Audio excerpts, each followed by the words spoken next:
따라서 큰 치유사요. 한번 따라서 큰 치유사요. 오늘은 예수님의 치유에 관한 말씀인데 제목을 어떻게 붙일까 이렇게 좀 생각을 하다가 예수님의 큰 치유사역이라.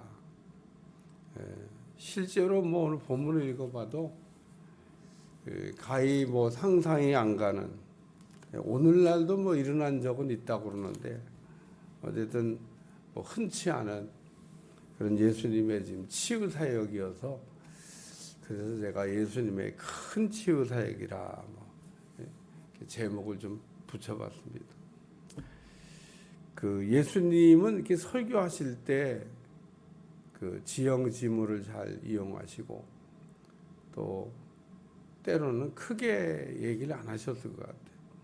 왜냐하면 산에 올라가서 앉으시니, 여기 산에 올라가 앉았다고 기록하고 있잖아요. 그리고 마지막 절에 보면 무리가 보고 놀랍게 여겨 이렇게 되어 있습니다. 그러니까 무리가 지금 모인 겁니다.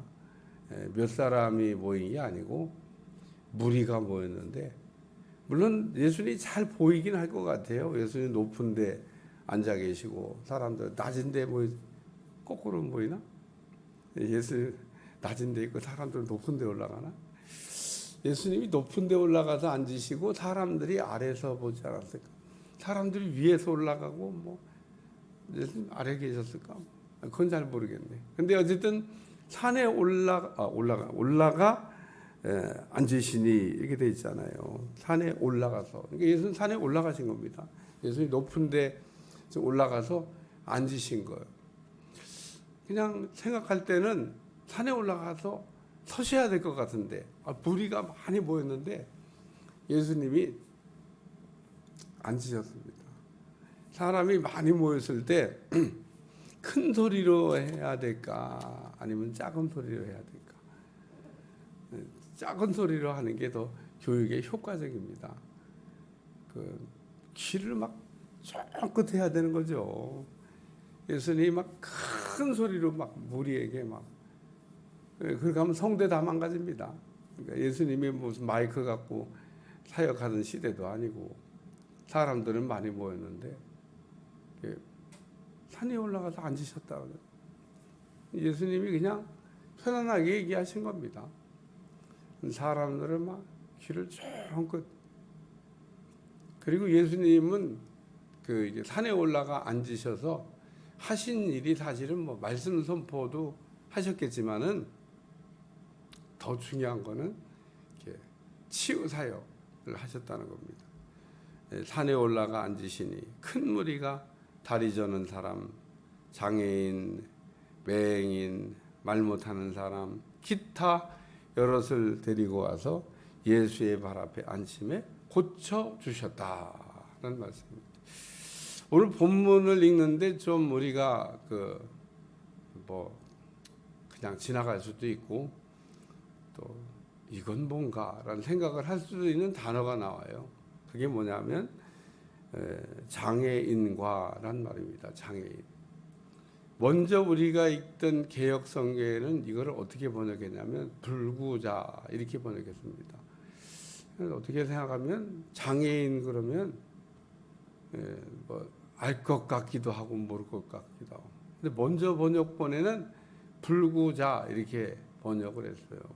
제가 볼 때는 불구자 그런 게 표현이 더 느낌이 이렇게 정확하게 전달이 되는데, 오늘날 쓰지 않는 단어이기 때문에 오늘날은 불구자라고 하지 아니하고 장애인 이렇게 우리가 순화된 언어를 쓰기 때문에, 그래서 모든 우리 도로 표지판에도 장애인 주차구역 이게 불구자 주차구역 이런 거 안 써요. 쓴 거 내 본 일이 없어요. 근데 어쨌든 옛날 개역 성경에는 불구자 이렇게 번역이 돼 있었다는 겁니다. 그러니까 이 지금 장애인이라고 하는 이야기는 신체의 손상이 지금 일어난 사람을 얘기하는 거예요. 신체의 손상이라 손가락이 잘렸다든지 다리가 잘렸다든지 이런 사람을 우리가 장애인이라고 얘기합니다. 장애인. 뭐 그 외에도 뭐 그 다른 의미로도 이렇게 쓸 수 있겠습니다만은 어쨌든 큰 무리가 다리 저는 사람과 장애인과 맹인과 말 못하는 사람과 기타 여러 전부 다 고치기가 만만치 않은 그런 환자들이 지금 예수님께 나온 겁니다. 다리 저는 사람은 골반에 이상이 온 사람을 얘기하는 겁니다. 오늘날도 이런 치유 사역을 해요. 한쪽 다리가 짧은 사람을 얘기하는 겁니다. 다리를 이렇게 딱 눕혀놓고 대보면 한쪽 다리가 길고 한쪽 다리가 짧아요. 그래서 선천적으로 다리가 짧고 크고가 날 수도 있지만 골반이 뒤틀어져서 우리 엉덩이에 골반이 이렇게 두 개가 있잖아요. 이렇게 뒤틀어지면 하나는 올라가고 하나는 내려가잖아요. 그러니까 다리가 짝다리가 되는 겁니다. 그래서 골반을 이렇게 돌려야 돼요. 뭐 물리치료로 돌릴 수도 있겠습니다만은 어쨌든 기도로 그 골반뼈를 정상으로 원래 있던 자리 이렇게 있어야죠. 이렇게 되면 뒤틀어져서 골반뼈를 뼈가 말을 듣냐? 뼈가 말을 듣습니다. 말을 안 듣는 거는 마귀하고 인간만 말을 안 들어요. 말 안 듣는 하나님 말을 잘 안 듣는 그 존재가 둘인데 하나는 마귀요. 마귀는 원래 태생이 말을 안 들어요. 마귀가 뭐 말 들으면 마귀라고 그러겠어요. 말 안 들어서 쫓겨나서 마귀가 된 거예요. 그러니까 마귀는 아주 말 안 듣기로 작정한 놈들이니까 뭐 빼고 그 다음에 마귀의 그 이제 조종을 받아가지고 인간도 말을 안 들어요. 마귀 말은 또 잘 들어요. 아이 참. 아니 하나님 말을 잘 들어야지 왜 마귀 말을 잘 듣냐. 근데 인간이 생각보다 마귀 말을 잘 듣습니다. 마귀 말은 아주 그냥 은혜가 되나 봐. 하와가 그러잖아. 하와가 하나님이 하는 얘기를 들어야지. 동산 중앙에는 선악과를 따먹으면 안 된다. 아멘이고 끝이지. 뭔 거기다가 무슨 다른 얘기를 갖다 붙일 게 뭐 있어요. 따먹지 마라. 먹으면 정령 죽는다. 진짜 죽는다고 하나님이 아주 거기다 정령자를 붙여놨는데 진짜 죽는다는 거예요. 근데 마귀가 와가지고 뭐 얘기하니까 그 말을 그냥 믿고 따먹잖아요. 어쩜 그렇게 말도 잘 들어. 그러니까 오늘 우리가 마귀 말을 잘 들어요. 정신 바짝 차려야 마귀한테 속지 않고. 그래서 마귀 말을 듣는 거는 속아서 마귀 말을 듣는 겁니다. 왜 속냐? 신앙의 기초 위에 잘 서 있지 않기 때문에 속는 겁니다. 우리가 막 견고하게 잘 서 있으면 마귀한테 안 속일 텐데. 마귀가 예수님도 와서 속이려고 그랬어요. 배고플 때 와가지고 돌로 떡 만들어 먹어라. 오늘날 많은 그리스도인들이 배고플 때 와서 돌로 떡 만들어 먹으라고 하면 떡을 만들 수만 있다 그러면 만들걸요 아마. 실력이 없어 못 만들어 그러지. 그게 무슨 얘기예요? 수단과 방법을 가리지 않고 먹으면 될 거 아니야. 그렇지? 그러면 방법이 나와요. 배고플 때 수단과 방법을 우리가 가리지 않고 어떤 일을 이렇게 하려고 그러면 뭐 할 수 있는 일이 많습니다. 그러니까 돌로 떡 만들어 먹으라고 하는 거는 정상적인 일이 아니잖아요. 그래도 마귀가 배고픈데 일단 살고 봐야지. 그치? 말은 되는 것 같아요. 일단 살고 봐야지. 예수님이 사람이 떡으로만 사는 것이 아니요. 그러니까 떡으로만 살겠다고 하는 사람들이 있다는 겁니다. 이 땅에는. 이 떡으로만 하는 사람들은 돌로 떡을 만들려고 그래요. 수단과 방법을 가리지 않고 인생을 살려고 하고 있다는 겁니다. 그러니까 하나님의 입에서 나오는 모든 말씀으로 사는 게 아니라 수단과 방법을 가리지 않고 그냥 먹기만 하면 되지 뭐 먹자고 하는 일인데 뭐 이러면서 인생을 막 가는 겁니다. 그러니까 하나님의 말씀이 안 들려요. 근데 오늘 우리가 그런 생각을 딱 내려놓으면 하나님의 말씀이 들리는 겁니다. 그럴듯하잖아요. 배고픈데 일단 먹고 봐야지 이렇게 얘기하면 그래 맞아 뭐 살고 봐야지 뭐.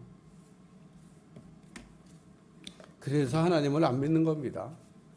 여러분 하나님을 안 믿는 이유가 여러 가지 있지만 살아야 먹고 사는 게 먼저잖아. 그러니까 하나님 믿는 건 두 번째입니다. 근데 오늘은 하나님 믿는 게 1번이고 먹고 사는 건 2번이 돼야 돼요. 본업과 부업을 헷갈리면 안 되는데 마귀는 자꾸 본업과 부업을 바꿔서 합니다. 부업을 열심히 하라고 그러고 본업은 나중에 우리 믿는 게 본업인데 일단 살고 그 다음에 믿겠다고 그래요. 근데 참 어려운 얘기를 하는 겁니다. 그래서 오늘 저는 사람과 장애인과 맹인과 말 못하는 사람 기타 여럿을 데리고 와서 예수의 배 앞에 안침에 고쳐주셨다. 그래서 이게 다 고쳤어요. 말 못하는 사람이 말하고 장애인이 운전하게 되고 또 다리 저는 사람이 걸으며 맹인이 보는 것을 무리가 보고 놀랍게 여겨 이스라엘 하나님께 영광을 돌리니라. 다 고쳐주셨다는 겁니다. 그러니까 예수님께 치유를 받게 나온 사람들은 고침을 받지 못한 사람들이었습니다. 그래서 우리 주님은 무슨 병이든지 고치셨다라고 하는 겁니다. 그러니까 성경에 병명이 나오지 않는다고 해서 고칠 수 없다고 하는 생각은 아직도 하나님이 어떤 분인지를 잘 모르는 겁니다. 하나님은 말씀으로 천지를 창조하시고 없는 것도 있게 하시며 있는 것도 없게 하시며 모든 것을 낫게 하신 하나님이신 줄로 믿습니다. 그래서 오늘 예수님이 이렇게 고치는 걸 보고 무리가 놀랍게 여겼다. 이스라엘 하나님께 영광을 돌리니라. 그래서 예수님이 갈릴리 호숫가에 이르러 산에 올라가서 치유 사역을 하셨다. 이 갈릴리라고 하는 것은 예수님의 선교 전처 기지가 있는 가버나움, 거기가 갈릴리 호수가 있는 데입니다. 가버나움은 갈릴리 호수를 끼고 있는 도시예요. 그래서 예수님이 두로와 시돈을 올라가셨다가 다시 갈릴리 호수로 돌아왔을 때 거기서도 예수님이 또 치유 사역을 하셨다는 겁니다. 예수님 사역의 거의 대부분이 이렇게 치유 사역을 하셨는데 치유 사역을 하신 이유는 뭐냐면 복음을 전하시려고. 오늘 이 치유 사역을 통해서 예수님이 마음문을 열고 그들에게 복음을 전하시려고 사역을 하신 거지 사역 그 자체의 의미가 있지 않습니다. 오늘 무리들이 예수님의 이런 치유 사역을 보고 마음을 열고 그리고 예수님을 마음에 영접하고 구원을 받으라고 우리 주님께서 치유 사역을 하신 겁니다. 그러니까 치유 사역은 치유 사역 그 자체의 목적이 있다기보다는 치유 사역을 통해서 복음을 이렇게 말씀을 이렇게 듣게 하려고 치유 사역을 하셨죠. 오늘 예수님은 이렇게 치유 사역이라고 하는 도구를 통해 가지고 복음을 전하셨다는 겁니다. 그래서 오늘날도 우리 주님은 여전히 병든 자를 이렇게 치유하시면서 복음을 그 심령 속에 이게 심어주고 복음의 능력으로 살도록 역사를 하고 있다는 겁니다. 마태복음 15장의 말씀이 내일 한 번 더 남았습니다만은 마태복음 15장에서는 장로의 유전에 관한 말씀 그리고 두로와 시돈에서의 치유 사역, 갈릴리에서 치유 사역 이런 내용들을 이렇게 마태가 이렇게 정리하면서 우리에게 말씀을 그러니까 우리 주님은 이방 땅에서도 치유 사역, 갈릴리에서도 치유 사역 하셨다는 내용을 말씀하고 있습니다. 기도하겠습니다. 하나님 오늘도 예수님의 치유 사역을 보면서 우리도 예수님 안에서 온전해지고 날마다 건강한 삶을 살아가게 하시며 하나님의 능력을 찬양하고 영광을 돌리게 하여 주옵소서. 감사드리며 예수님의 이름으로 간절히 기도하옵나이다. 아멘.